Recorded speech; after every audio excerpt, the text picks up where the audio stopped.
ଆଜି କଣ କରୁଛ? କଣ କି ଶାଗ? ଖାଇବା ଲୋକ ଜାଣିପାରିବେ ନା, ଆଉ ସମସ୍ତେ କଣ ଜାଣିପାରିବେ?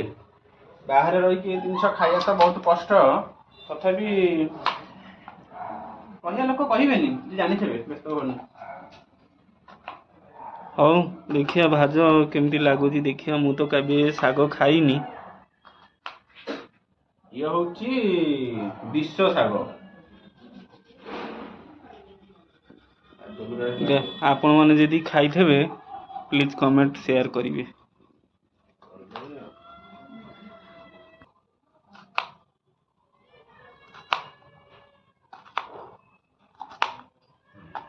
ଛୋଟ ଛୋଟ করে ଆଳୁ କଟା ହବ। ଆଳୁ କଟା ହେଲେ ଛୋଟ ଛୋଟ ଶାଗରେ ପଡ଼ିଲେ ଭଲ।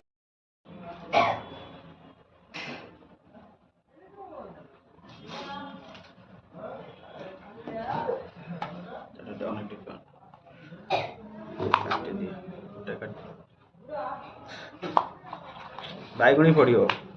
ଖାଇଛ ଶାଗ ବାଇଗଣ ପଡ଼ିଲେ? ନା ମୁଁ ଖାଇନି, ଦେଖିବା ଫାର୍ଷ୍ଟ ଟାଇମ୍ ଆଜି ଖାଇକି ଦେଖିବା କେମିତି ଲାଗୁଛି କଣ। ଛୁଟିରେ ତ କାଟି ହଉନି, ଆଉ ପନିକି ଥିଲେ ସିନା କାଟି ହେଇଥାନ୍ତା।